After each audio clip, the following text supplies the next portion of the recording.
আজকে তোদের আমি দ্বিঘাত সমীকরণ শুরু করব। ক্লাস 10-এর প্রথম অধ্যায় দ্বিঘাত সমীকরণ দিয়ে শুরু হচ্ছে। তোদের কিছু মনে আছে যে ক্লাস 9-এ বহুপদী সংখ্যামালা করে এসেছিস, হ্যাঁ? সেখানে তোদের মনে আছে যে এটা একটা দ্বিঘাত বা বহুপদী সংখ্যামালা, a x square plus b x plus c একটা বহুপদী সংখ্যামালা মনে করে এটা একটা, ঠিক আছে? এটাকে আমরা এফ এক্স বলে লিখছিলাম। এরকম একটা উদাহরণ দিচ্ছি, মনে কর F x is equal two 3x square plus 5x minus 4। এটা একটা দ্বিঘাত সংখ্যামালা বা বহুপদী সংখ্যামালা যার ঘাত হচ্ছে 2। এখন এই যে বহুপদী সংখ্যামালাটা রয়েছে এখানেই যদি আমরা ইজ ইকুয়াল টু 0 বলে লিখি, অর্থাৎ a x square plus b x plus c is equal to 0 যদি লিখি, তখনই সেটাকে আমরা দ্বিঘাত সমীকরণ বলতে পারবো। এর ঘাত হচ্ছে 2, সুতরাং এটা দ্বিঘাত সমীকরণ বলবো, ঠিক আছে? এর সর্বোচ্চ ঘাত 2। এখন যদি এ যদি 0 হয়ে যায় তাহলে কিন্তু এই পার্টটা 0 হয়ে যাবে, অর্থাৎ এ এক্স স্কোয়ার তখন আর থাকবে না, তখন শুধুমাত্র b x plus c is equal to 0। সেক্ষেত্রে কিন্তু এই b x plus c is equal to 0 এই যে সমীকরণটা, এটাকে তখন আমি দ্বিঘাত সমীকরণ আর বলতে পারবো না, একঘাত সমীকরণ হয়ে যাবে, কারণ এখানে এক্সের সর্বোচ্চ ঘাত হচ্ছে 1। সুতরাং এইটাকে যদি দ্বিঘাত সমীকরণ হতে হয়, অর্থাৎ a x square plus b x plus c is equal to 0, এটাকে যদি দ্বিঘাত সমীকরণ হতে হয় তাহলে অবশ্যই কিন্তু এই এ নট ইজ ইকাল টু 0 হতে হবে। এ যদি ইজ ইকাল টু 0 হয়ে যায় তাহলে আর দ্বিঘাত সমীকরণ এটা থাকবে না। ওকে, নেক্সট হচ্ছে যে একটা উদাহরণ দিচ্ছি তোদের বইয়েতে, দেখবি 1.1-এতেই রয়েছে একটা উদাহরণ। তোদের বইয়ে পেজ নাম্বার 4 5-এর দাগে যে 2-এর অঙ্কটা রয়েছে, অঙ্কটা আমি বলছি, একটু দেখে নিবি প্রথমে আগে। যে দুটি ক্রমিক ধনাত্মক অযুগ্ম সংখ্যার গুণফল হচ্ছে 143। দুটি ক্রমিক ধনাত্মক অযুগ্ম সংখ্যার গুণফল হচ্ছে 143। ক্লাস 9-এ তোরা যেভাবে সমীকরণ সমাধান করেছিস সেইভাবে যদি করিস তাহলে এই অঙ্কটার ক্ষেত্রে আমরা করতে পারি যে, মনে করি প্রথম সংখ্যাটি x, দ্বিতীয় সংখ্যাটি y। এটা আমরা ক্লাস 9-এ যেটা করেছিলাম সহজ সমীকরণ সমাধান, সেইভাবে যদি করি তাহলে একটি সংখ্যা x, অপরটি হচ্ছে y। যেহেতু সংখ্যা দুটো পরপর সংখ্যা, পরপর অযুগ্ম সংখ্যা, অযুগ্ম সংখ্যা মানে বিজোড় সংখ্যা, অর্থাৎ একটা 3 হলে তারপর একটা হচ্ছে 5 হবে, বা যদি আমি একটা 13 বলি তারপরে সংখ্যাটা 15 হবে, তারপরের যে বিজোড় সংখ্যাটা এইভাবে হবে, 25 হলে 27 হবে, 27 হলে 29 হবে, পরপর এইভাবে দুটো বিজোড় সংখ্যা বলেছে। তাহলে এই পরপর দুটো বিজোড় সংখ্যার মাঝখানে ডিফারেন্স যেটা হবে সেটা কিন্তু 2 হবে, অর্থাৎ y minus x is equal two 2 হবে। এটা হচ্ছে 1 নম্বর সমীকরণ হবে। আর 2 নম্বর সমীকরণ বলেছে সংখ্যা দুটোর গুণফল, দুটি ক্রমিক ধনাত্মক অযুগ্ম সংখ্যার গুণফল, অর্থাৎ x into y is equal to 143। এইটা হচ্ছে 2 নম্বর সমীকরণ হবে। যদি আমরা ক্লাস 9-এ যে প্রসেস শিখেছি সেই 9-এর প্রসেস অনুযায়ী যদি আমি সমীকরণ গঠন করি তাহলে এটা হবে। এখন যদি আমরা এই 1 নম্বর সমীকরণ থেকে আমরা লিখতে পারি y ইজ ইকুয়াল টু হচ্ছে এক্স প্লাস 2 হয়ে যাবে, এই এক্সটাকে এদিকে নিয়ে চলে এলাম, তাহলে এক্স প্লাস 2 হলো।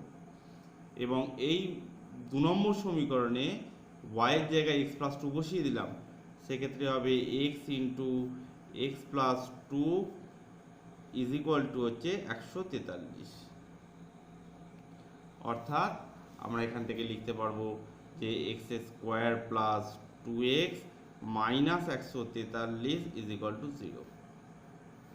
অর্থাৎ এই একটা সমীকরণ পেলাম আমরা, এটাই দ্বিঘাত সমীকরণ। এই দ্বিঘাত সমীকরণটাই কিন্তু আমরা পাবো এই সমস্ত অঙ্কগুলোর ক্ষেত্রে, ঠিক আছে? তাহলে যে প্রবলেমগুলো দেওয়া থাকবে সেখান থেকে আমরা ঠিক একই রকমভাবে দ্বিঘাত সমীকরণ পাবো। এখানে একটা কথা বলে দিই, এখানে যেহেতু আমরা প্রত্যেকটা দ্বিঘাত সমীকরণই পাবো, সেক্ষেত্রে আমাদের ওয়াই সংখ্যাটা ধরার কোনো প্রয়োজন নেই। ওয়াই না ধরে আমরা সরাসরি এই সংখ্যাটা এখানে লিখব, অর্থাৎ মনে করি সংখ্যা দুটি, একটা হচ্ছে এক্স এবং পরেরটা হচ্ছে এক্স প্লাস টু, এইভাবে লিখব। যেহেতু অযুগ্ম বিজোড় সংখ্যা, তাহলে একটা এক্স হলে তার সঙ্গে পরের সংখ্যাটা কিন্তু এক্স প্লাস টু হবে। ওকে, আমরা এইভাবে লিখব, মনে করি সংখ্যা দুটি এক্স এবং এক্স প্লাস টু, প্রশ্নানুসারে সংখ্যা দুটির গুণফল হচ্ছে 143, অতএব x into x plus two is equal to 143, বা x square plus two x minus 143 is equal to 0। এটা হচ্ছে দ্বিঘাত সমীকরণটা হলো। ঠিক আছে, তোদের 1.1 এর যে অঙ্কগুলো রয়েছে সেখানে শুধুমাত্র কিন্তু সমীকরণ গঠন করতে বলে দেয়াই রয়েছে, সমাধান কিন্তু এখানে করতে হবে না। ঠিক আছে, কিন্তু আমি তোদেরকে কিন্তু এখানে সমাধানটাও একটু বলে দিচ্ছি। ঠিক আছে, এই সমাধান কিন্তু আমরা দুরকমভাবে করতে পারবো। একরকম হচ্ছে যে মিডল টার্ম ফ্যাক্টর করবো এটাকে, এই যে অংশটা রয়েছে, এই যে দ্বিপদ সংখ্যামালা বা দ্বিঘাত সংখ্যামালা যেটা রয়েছে, এই দ্বিঘাত সংখ্যামালাকে আমরা মিডল টার্ম ফ্যাক্টরের মাধ্যমে উৎপাদক বিশ্লেষণ করব। ঠিক আছে, মিডল টার্ম ফ্যাক্টর করব, অথবা আরও একটা নতুন প্রসেস আমরা এখানে শিখব, সেটা হচ্ছে সিধরাচার যে সূত্র, তার সাহায্যেও কিন্তু আমরা এটা সমাধান করতে পারবো। আমরা এটা প্লেন ওই মিডল টার্ম ফ্যাক্টর যেটা তোরা অলরেডি করে এসেছিস, সেইভাবে এখানে কিন্তু এই অঙ্কটারই সমাধান আমি করছি। দেখ, এই সমাধান আমি পাশে করছি যে x square plus 2x minus 143 is equal to 0, বা আমরা লিখতে পারবো x square plus 13 minus 11 into x minus 143 is equal to 0। এই 143কে 13 ইন্টু 11 এই আকারে ভেঙে নিয়েছি, ভেঙে নিয়ে 13 মাইনাস 11 করেছি। বা আমরা লিখতে পারবো x square plus 13x minus 11x minus 143 is equal to 0, বা লেখা যেতে পারে x into x plus 13 minus 11 common নিলে x plus 13 is equal to 0, বা লেখা যেতে পারে x plus 13 into x minus 11 is equal to 0, বা লিখতে পারবো যে x plus 13 is equal to 0 অথবা x minus 11 is equal to 0। দুটো সংখ্যার গুণফল 0, মানে যে কোনো একটি সংখ্যাকে 0 হতে হবে, হয় এই এক্স প্লাস 13টা 0 হবে, না হলে এক্স মাইনাস 11 এই সংখ্যাটা 0 হবে। ঠিক আছে, বা এখান থেকে আমরা সুতরাং পাবো যে x is equal two minus 13 একটা পাবো, এবং এক্স ইজ ইকাল টু এই 11টাকে দিকে নিয়ে এলে প্লাস 11 হবে। দুটো উত্তর পেলাম আমরা এখানে। এখানে যেহেতু সংখ্যা দুটো বলেছে, ধনাত্মক সংখ্যা বলেছে, সুতরাং এই মাইনাস 13টা কিন্তু আমরা নিতে পারবো না। লিখে দিবি যে যেহেতু সংখ্যা দুটি ধনাত্মক, সুতরাং এক্সের মান শুধুমাত্র 11 হবে, অর্থাৎ একটি সংখ্যা 11, অপর সংখ্যাটি কত হবে সেটা আমরা এখানে লিখেছি, এই যে এক্স প্লাস টু সংখ্যাটা লিখেছিলাম। তাহলে অপর সংখ্যাটা হবে এক্স প্লাস টু, মানে হচ্ছে 11 প্লাস 2 ইজ ইকাল টু 13, অর্থাৎ একটি সংখ্যা 11 এবং অপর সংখ্যাটি হচ্ছে 13। 11 আর 13 গুণ করলে 143 পাচ্ছি। ঠিক আছে, বোঝা গেল? তাহলে এই চ্যাপ্টারেতে আমরা এইভাবে সমীকরণ গঠন করব, সমাধানগুলো কিন্তু তোরা একসাথে সাথে কিন্তু করে ফেলবি। মিডল ফ্যাক্টরের মাধ্যমেই আমরা সমাধানগুলো কিন্তু পরপর করতে থাকবো। বোঝা গেল? এবার দেখ, সমাধান করার যে আমি বলেছি যে দ্বিতীয় আরেকটা প্রসেস রয়েছে, সেইটা নিয়ে একটু আমি আগে আলোচনা করে দিই, যাতে সুবিধা মতো তোরা যে কোনো অঙ্কর ক্ষেত্রে যেমন খুশি পদ্ধতিতে সমাধানটা করতে পারিস। ঠিক আছে, সেটাকে সিধরাচার্য যেটা সূত্র আমরা বলেছি সেটা কিভাবে এলো একটু আমি আলোচনা করে দিচ্ছি। A x square plus b x plus c is equal to 0। এটা হচ্ছে দ্বিঘাত সংখ্যামালা, দ্বিঘাত একটা সমীকরণ। বা আমরা এখানে লিখতে পারবো, এটাকে কমন নিচ্ছি প্রথম দুটো থেকে, x square plus b by a into x, সিটাকে ডান দিকে নিয়ে চলে এলাম মাইনাস সি। ওকে, বা লিখতে পারবো আমরা a into x square plus, এটাকে 2ab ফর্মে সাজাচ্ছি, 2 into x into b by twice a. তাহলে এই 2 কেটে গেলে b by a into x থাকছে, plus x square plus 2ab plus b square, মানে এইটা স্কোয়ার হবে, b by twice a whole square, minus এটা তো নেই, এটা ছিল, এটা minus b by 2a whole square হবে, এটা প্লাস করেছিলাম, এটা মাইনাস করে দিলাম, is equal to minus c. বা এখান থেকে আমরা লিখতে পারবো a into x plus b by 2a whole square minus, এটা গুণ করে দিচ্ছি এর সাথে, এটা এই তিনটে মিলে হোল স্কোয়ার হয়ে গেল এটা।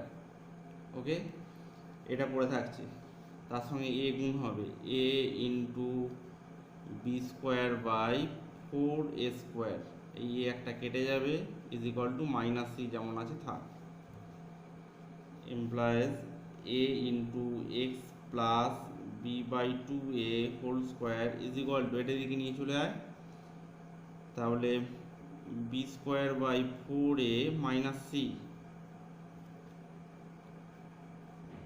বা a into x plus b by 2a whole square is equal to 4a b square minus 4ac, এ দিয়ে ভাগ করে দে, ভাগ করে দিলে হবে x plus b by 2a whole square is equal to b square minus 4ac by 4a square, এটা square রয়েছে, বর্গমূল করে দে, তাহলে x plus b by 2a is equal to plus minus root of, উপরে এটার রুট করে রাখছি বি স্কোয়ার মাইনাস 4ac, আর নিচেটার বর্গমূল হয়ে যাচ্ছে 4a স্কোয়ার, তার রুট করলে হবে 2a, এটা হবে। ঠিক আছে, এবার এটাকে দিকে নিয়ে চলে আয়, বি বাই 2 এটাকে দিকে নিয়ে চলে এলে পাবো আমরা x is equal to minus b by 2a plus minus root of b square minus 4ac by 2a, বা লেখা যেতে পারে minus b plus minus root of b square minus 4ac, অর্থাৎ এক্স ইজ ইকুয়াল টু এটা আসবে। ঠিক আছে, x is equal two আমরা এটা পাবো, x is equal to minus b plus minus root of b square minus 4ac by 2a, অর্থাৎ এই যে দ্বিঘাত সমীকরণ আমরা করেছিলাম a x square plus b x plus c is equal to 0, এই দ্বিঘাত সমীকরণের যে দুটো সমাধান পাবো, সেই দুটো সমাধান আমরা এখান থেকে সরাসরি এ বি সি এর মানগুলো যদি আমাদের এখানে জানা থাকে, সেই মানগুলো সরাসরি আমরা এখানে বসিয়ে মানটা বের করে নিতে পারবো।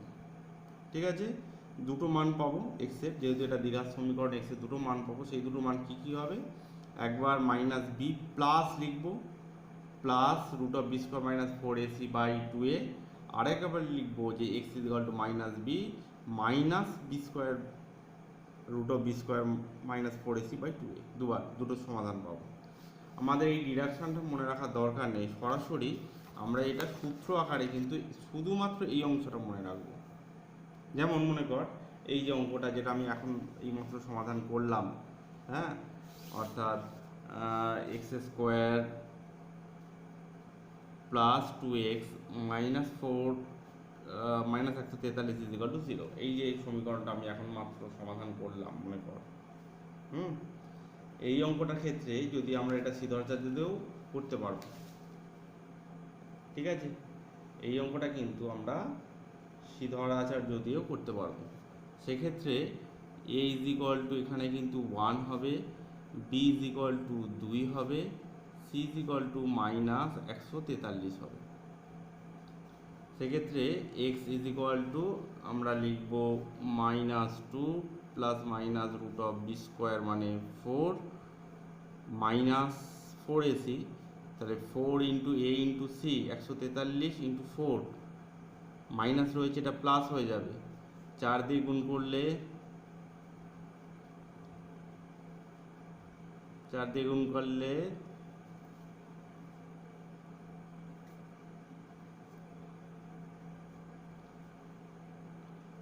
572 বাই 2a, সরি 2 ইন্টু 1 অর্থাৎ 2 হবে, is equal to -2 plus minus 576 by 2 is equal to -2 plus minus এটা বর্গমূল করলে 24 হবে বাই 2। তাহলে দুটো উত্তর, একটা হচ্ছে -2 প্লাস 24 বাই 2, আর একবার লিখব -2 মাইনাস 24 বাই 2, অর্থাৎ 12 বাই এটা 22 বাই 2 হবে অর্থাৎ 11, আর -26 বাই 2 ইজ ইকুয়াল টু -13। এই যে দুটো উত্তর আমরা এখানেও পেয়েছিলাম, দেখ এখানেও যে দুটো উত্তর পেয়েছিলাম -13 আর 11, সেই উত্তরই কিন্তু আমরা এখানেও পেলাম, 11 এবং -13 দুটো উত্তর পেলাম। ঠিক আছে, তাহলে আমরা সমাধান সমীকরণ গঠন করব, সেটা একটা কাজ হবে এই সমস্ত অঙ্কগুলোর ক্ষেত্রে, এবং সমাধান আমরা দুটো পদ্ধতিতে করতে পারি, একটা মিডল টার্ম ফ্যাক্টর অথবা শ্রীধর আচার্যের সূত্রের সাহায্যে সরাসরি আমরা সমাধান করতে পারবো। যে কোনো পদ্ধতি করবি তোরা, কোনো পদ্ধতি বলে দেওয়া থাকে না পরীক্ষার সময়। ঠিক আছে, যেটা যখন যেমন সহজ হবে তখন সেটা তোরা করতে পারিস। ঠিক আছে, এবার আমরা 1.1-এর কিছু অঙ্ক আমরা একটু বলে দিচ্ছি। হ্যাঁ, আমরা একটু করে নেব কিছু অঙ্ক 1.1-এ। যেমন মনে কর যে তোদের এখানে দেখ, বইটা আমি একটু দেখাচ্ছি তোদের। 1.1-এ যে অঙ্কগুলো রয়েছে, প্রথম অঙ্কগুলো রয়েছে যে বহুপদী সংখ্যামালার মধ্যে কোনটি এবং কোনগুলি দ্বিঘাত বহুপদী সংখ্যামালা বুঝে লিখি। তাহলে বহুপদী সংখ্যামালা তো আমরা ক্লাস 9-এ পড়েছি, এটা ক্লাস 9-এর প্রশ্ন বলতে পারিস। যেমন এখানে রয়েছে x² - 7x + 2, তাহলে এটা দ্বিঘাত বহুপদী সংখ্যামালা হবে। হ্যাঁ, যেমন এখানে x⁵ রয়েছে, তাহলে এটা কিন্তু দ্বিঘাত বহুপদী সংখ্যামালা হচ্ছে না, হবে না। এখানে 2x × x + 5, এটা গুণটা করে দিতে হবে, গুণটা করে দিলে কিন্তু আমরা x² পাবো, এটাও কিন্তু দ্বিঘাত বহুপদী সংখ্যামালা হবে। 2x - 1 লাস্ট এটা রয়েছে, এটা দ্বিঘাত বহুপদী সংখ্যামালা হবে না। তারপরে 2-এর দাগে পড়েছে নিচের সমীকরণগুলির মধ্যে কোনটি এই x² + bx + c = 0, যেখানে a b c বাস্তব সংখ্যা, a not = 0 আকারে লেখা যায়, সেগুলো আমাদের খুঁজে বের করতে হবে। এদের মধ্যে কোনটা এই দ্বিঘাত সংখ্যা দ্বিঘাত সমীকরণ আকারে প্রকাশ করতে পারবো। আমি এখানে 2-এর অঙ্কটা একটু করে দিচ্ছি। 2-এর অঙ্কটা আমি একটু বলে দিচ্ছি এখানে।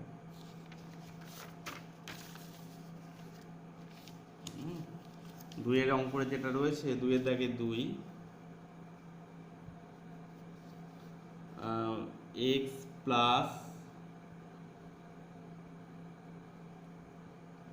3/x = x²।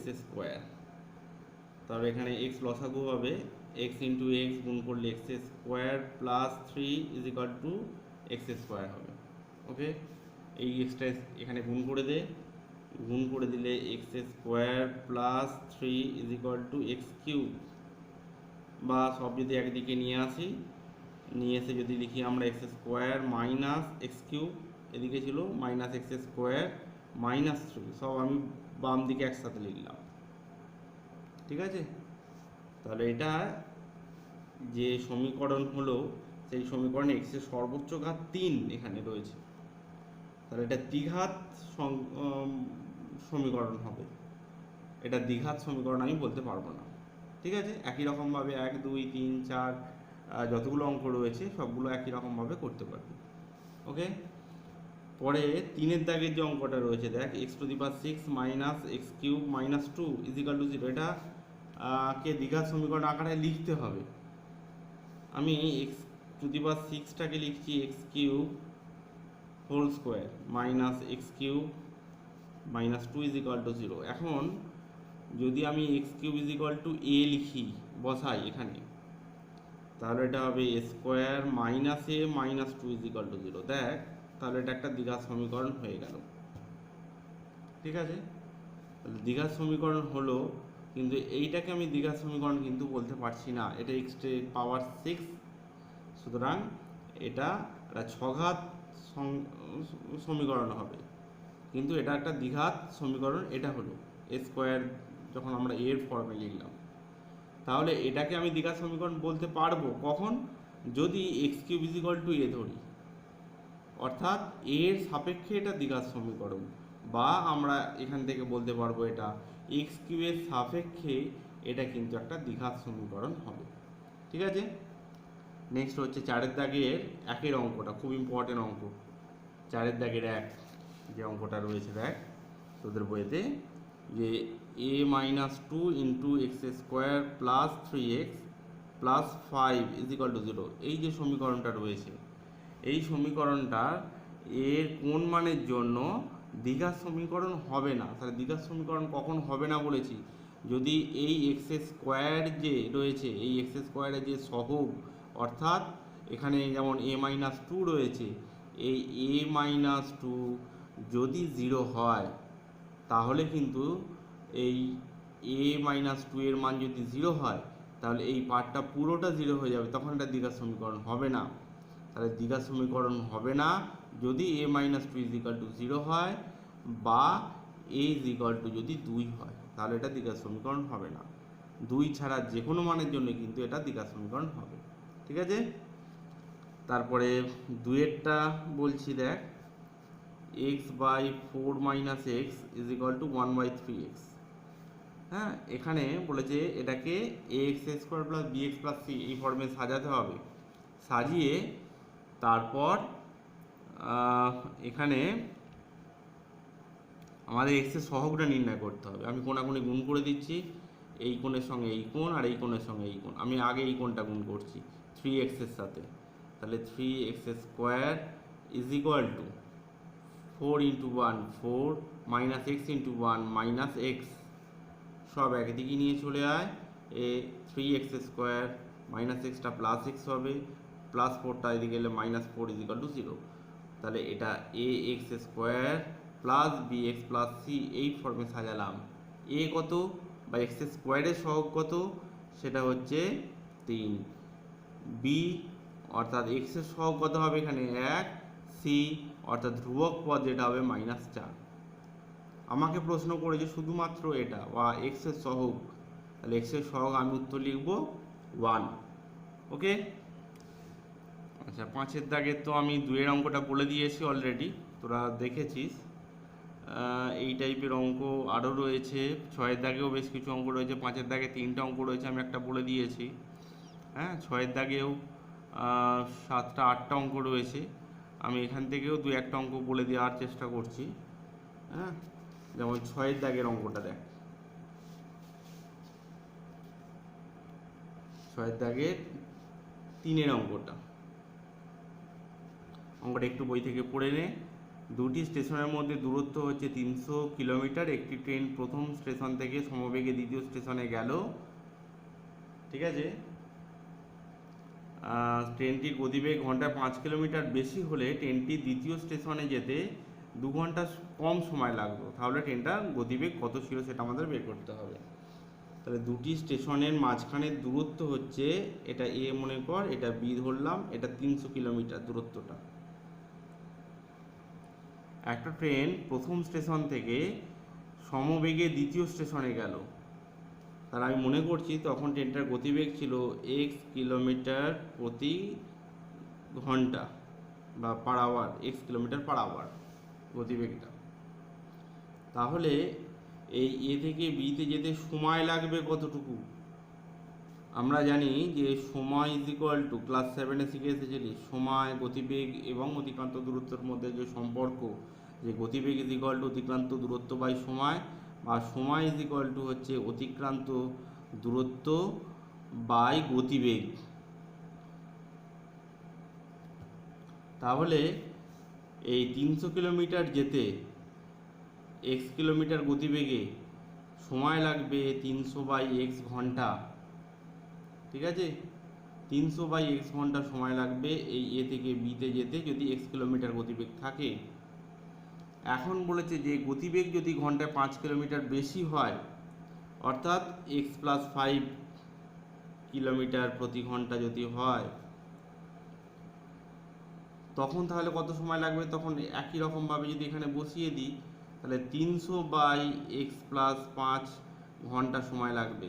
তাহলে প্রথম ক্ষেত্রে যখন গতিবেগ x কিলোমিটার ছিল সময় লেগেছে এতটা, দ্বিতীয় ক্ষেত্রে যখন গতিবেগ x 5 কিলোমিটার বেড়ে গেছে তখন সময় লেগেছে এতটা। কখন সময় বেশি লাগবে? প্রথম ক্ষেত্রে গতিবেগ কম ছিল, দ্বিতীয় ক্ষেত্রে গতিবেগ বেড়েছে, তাহলে প্রথম ক্ষেত্রে সময় নিশ্চয়ই বেশি লাগবে। দ্বিতীয় ক্ষেত্রে জোরে যাচ্ছে যেহেতু ট্রেনটা, তাহলে তার সময় কম লাগবে ওই গন্তব্যস্থলে এ থেকে বিতে পৌঁছাতে।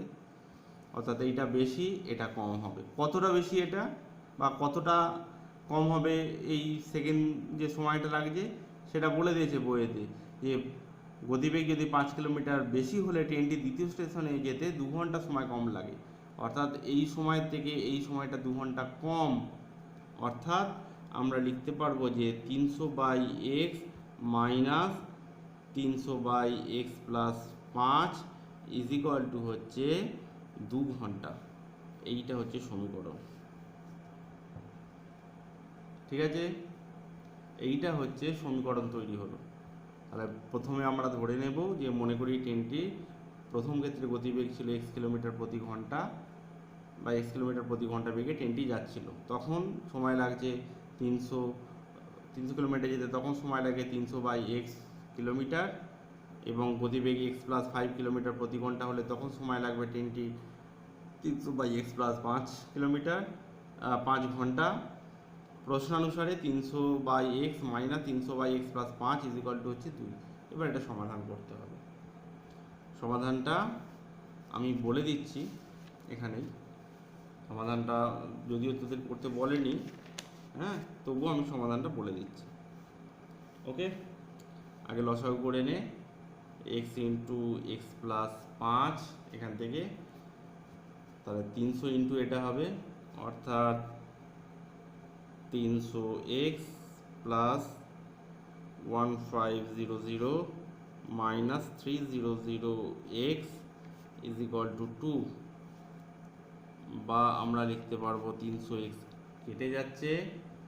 ঠিক আছে, 300x কেটে গেলে থাকছে 1500 by x into x+5 is equal to 2।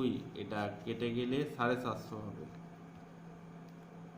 ঠিক আছে, বা এটা গুণ করে দিই, এটা 1 হয়ে যাচ্ছে, এটা কোনে কোনে গুণ করে দিচ্ছি, x² plus 5x is equal two 750, বা আমরা লিখতে পারবো x² plus 5x minus 750 is equal to 0। ঠিক আছে, এখান থেকে আমরা এইভাবে সমীকরণ বা দ্বিঘাত সমীকরণ আকারে এবার প্রকাশ করতে পারলাম। এবার এটাকে সমাধান করতে হবে মিডল টার্ম ফ্যাক্টরে। ঠিক আছে, আমি মিডল টার্ম ফ্যাক্টরের যে পার্টটা আসবে সেটা আমি একটু বলে দিচ্ছি এখানে। এটাকে ভাঙলে আমরা পাবো x+30 ইন্টু x-20 হবে। তোদের কিন্তু করে দেখাতে হবে এই পার্টটা। অর্থাৎ x+30 ইজ ইকুয়াল টু একবার 0 লিখবো, x-25 ইজ ইকুয়াল টু লিখবো, বা x is equal two -30, x is equal two 25। এবার প্রশ্ন হচ্ছে, দেখ যে x এর মান কখনো নেগেটিভ হবে না, কারণ গতিবেগ তো, গতিবেগের মান ঋণাত্মক হবে না। তাহলে আমি লিখে দেবো এখানে, এটা কাটবি না তোরা নিচে লিখে দিবি, যেহেতু গতিবেগ ঋণাত্মক হতে পারে না, সুতরাং x not is equal two -30 এটা হবে। সুতরাং x ইজ ইকুয়াল টু 25, অর্থাৎ ট্রেনটির গতিবেগ হচ্ছে 25 কিলোমিটার প্রতি ঘন্টা। ঠিক আছে, আচ্ছা, একই রকম অঙ্ক দেখবি আরও রয়েছে তোদের বইতে।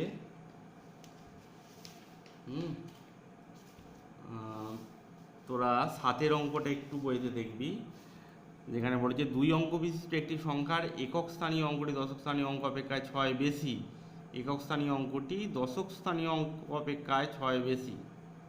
ঠিক আছে, এককটা বেশি। অঙ্কদ্বয়ের গুণফল সংখ্যাটির থেকে 12 কম। এটাও খুব ইম্পর্টেন্ট অঙ্ক।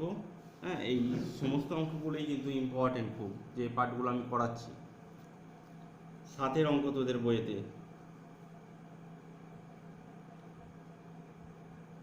তাহলে একক অঙ্ক আর দশক অঙ্ক আমি লিখে নিলাম। দশক অঙ্কটা এক্স ধরলাম, তাহলে একক অঙ্ক দশক অঙ্ক থেকে 6 বেশি, তাহলে এক্স প্লাস 6 হবে। তাহলে সংখ্যাটি কত হবে? সংখ্যাটি হচ্ছে একক অঙ্ককে 1 দিয়ে গুণ, দশক অঙ্ককে 10 দিয়ে গুণ করে যোগ করব, অর্থাৎ x into 10 plus x plus 6 into 1 is equal two 11x plus 6। এটা তোরা ক্লাস 9এও এই ধরনের অঙ্ক করেছিস, সেখানে এক্স আর ওয়াই দিয়ে লিখে করেছিলি, সেখানে এক্স আর আরেকটা অঙ্ক আমি এক্স প্লাস 6, যেটা প্রথম লাইনে যে শর্তটা বলেছে সেই অনুযায়ী আমি সংখ্যাগুলো লিখে নিলাম। এবার বলেছে যে এর অঙ্ক দুটো গুণ করলে, অর্থাৎ এক্স এবং এক্স প্লাস 6 যদি গুণ করি তাহলে কি দাঁড়াবে? এক্স ইন্টু এক্স প্লাস 6, সেটা প্রকৃত যে সংখ্যা অর্থাৎ 11x প্লাস 6 এর থেকে 12 কম, মানে এটা হবে, অর্থাৎ x square plus 6x is equal two 11x minus 6, বা আমরা লিখতে পারবো x square 6x minus 11x হবে is equal to minus 5x হবে, মাইনাস 6টা এদিকে এলে প্লাস 6 হবে ইজ ইকুয়াল টু 0। এটাকে যদি ফ্যাক্টর করি x minus 3 into x minus 2 is equal to 0 হবে, অর্থাৎ দুটো উত্তর পাবো, x minus 3 is equal to 0 অথবা x minus 2 is equal to 0, বা এখান থেকে লিখতে পারবো এক্স ইজ ইকুয়াল টু 3, বা এখানে লিখতে পারবো এক্স ইজ ইকুয়াল টু 2, দুটো উত্তর। অর্থাৎ এখানে যদি আমি একক অঙ্ক বা দশক অঙ্ক এখানে বসাই বা এই জায়গাতে যদি বসাই, তাহলে সংখ্যাটা কি হবে? 11 ইন্টু 3, এক্সের জায়গায় 3 বসিয়ে দিয়ে 11 ইন্টু 3, 3 11 33 প্লাস 6 39 হতে পারে সংখ্যাটা। সংখ্যাটি কত প্রশ্নটা? তাহলে 3 ইন্টু 11 33 প্লাস 6 39 হতে পারে, অথবা 2 যদি বসাই 22 প্লাস 6 28, দুটো উত্তর 39 অথবা 28 সংখ্যাটা হবে। ওকে, আচ্ছা, এরপরে 8 দাগের অঙ্কটা যেটা রয়েছে, এটাও বা এই টাইপের অঙ্ক কিন্তু তোদের খুব ইম্পর্টেন্ট, যেটা বলেছে 45 মিটার দীর্ঘ এবং 40 মিটার প্রশস্ত এরকম একটা আয়তক্ষার জায়গা রয়েছে। এটা 45, এটা 40 মিটার। এবার বলেছে এর বাইরে চারপাশে সমান চওড়া একটি রাস্তা আছে, সমান চওড়া একটা রাস্তা চারদিকে রয়েছে। ওকে, বলেছে এই রাস্তাটার ক্ষেত্রফল, অর্থাৎ এই অংশটা যেটা দাগ কেটে দিচ্ছি, এই অংশটার ক্ষেত্রফল বলে দিয়েছে 450 বর্গমিটার যদি হয়, তাহলে এই রাস্তাটা কতটা চওড়া রাস্তা হয়েছিল আমাকে বলতে হবে। আমি ধরেছি এটা এক্স মিটার চওড়া, মনে করি রাস্তাটি এক্স মিটার চওড়া বলে লিখবো প্রথমেই। তাহলে এদিকে এক্স, এদিকে এক্স, তাহলে দৈর্ঘ্যটা প্রথম দেখ, এদিকে এক্স বাড়বে এবং এদিকে এক্স বাড়বে। 45 ছিল, এদিকে এক্স বেড়েছে, এদিকে এক্স বেড়েছে, তাহলে পরিবর্তিত দৈর্ঘ্য হবে, অর্থাৎ বাইরের দিক থেকে যদি দেখি তাহলে 45 প্লাস 2x পাবো দৈর্ঘ্যটা এটা। আর প্রস্থ মানে এটা হবে 40 ছিল এই ভিতরের দৈর্ঘ্যটা, এটা এক্স উপর দিকে বেড়েছে, এক্স নিচের দিকে বেড়েছে, তাহলে 40 প্লাস 2x।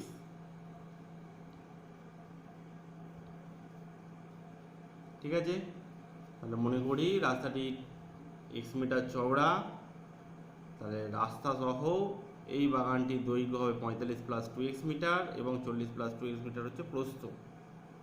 তাহলে ক্ষেত্রফল কত হবে? রাস্তা সহ ক্ষেত্রফল হবে 45 plus 2x into 40 plus 2x minus রাস্তা বাদ দিয়ে এই ভেতরের অংশটার ক্ষেত্রফল 45 ইন্টু 40, যদি এই গুণটা করি, অর্থাৎ পুরো এই জায়গাটা থেকে এই ভেতরের অংশটা যদি আমি বাদ দিই তাহলে রাস্তা ক্ষেত্রফল পাবো, সেটা ইজ ইকুয়াল টু বলে দিয়েছে 450।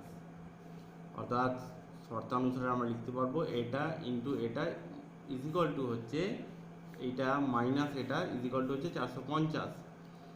বা এটাকে গুণ করে দে, তাহলে 45 ইন্টু 40 প্লাস এখানে 45 দুগুণে 90 আর 40 দুগুণে 80, তাহলে 90 plus 80 170x plus 4x square minus 45 into 40 minus 450 is equal to 0। এটা কেটে যাচ্ছে, এখানে 2 দিয়ে ভাগ করে দে, তাহলে 2x square plus 85x minus 225 is equal to 0। ঠিক আছে, এটা মিডল টার্ম ফ্যাক্টরও করতে পারিস, মিডল টার্ম ফ্যাক্টর করলে একটু অসুবিধা হবে। আমি সরাসরি সিদ্ধাচার্যতে করে দিচ্ছি। 85 minus plus minus root of 85 square করলে যেটা পাবি, আমি একেবারে সরাসরি লিখে দিচ্ছি 7225 পাবি, এবং 4ac তাহলে 4 ইন্টু 2 8 ইন্টু 225 গুণ করলে আমরা পাবো 1800, 450, 900, 1800। ঠিক আছে, বাই 2a, তাহলে 2 into 2 4 is equal to minus 85 plus minus দুটো যোগ করলে যেটা পাবো 9025 হচ্ছে, বর্গমূল করলে 95 পাবো। এটা করে নিতে হবে তোদেরকে ক্যালকুলেশন করে একটু। বাই 4, তাহলে একবার 50 মাইনাস 85 প্লাস 95, তার মানে 10/4 হবে একটা, আর দুটোই যদি বিয়োগ করি আমরা minus 85 minus 95 is equal to minus 180/4 is equal two 5/2 90/2 minus 90/2। যেহেতু এটা নেগেটিভ, রাস্তার দৈর্ঘ্য নেগেটিভ হতে পারে না, সুতরাং আমি এই পার্টটা নেব না। আমার উত্তর হবে 5/2 মিটার রাস্তাটার দৈর্ঘ্য হবে, অর্থাৎ 2.5, 2.5 মিটার চওড়া। নির্ণয় সমাধান যে রাস্তাটি 2.5 মিটার চওড়া। ঠিক আছে, তাহলে আজকে আমরা শুধুমাত্র 1.1টা করলাম, এবং এর সঙ্গে আমি আরেকটা জিনিসও শিখিয়ে দিলাম, সেটা হচ্ছে সিদ্ধাচার্য সূত্র। নেক্সট দিন আমরা 1.2 নিয়ে আলোচনা করব। ঠিক আছে।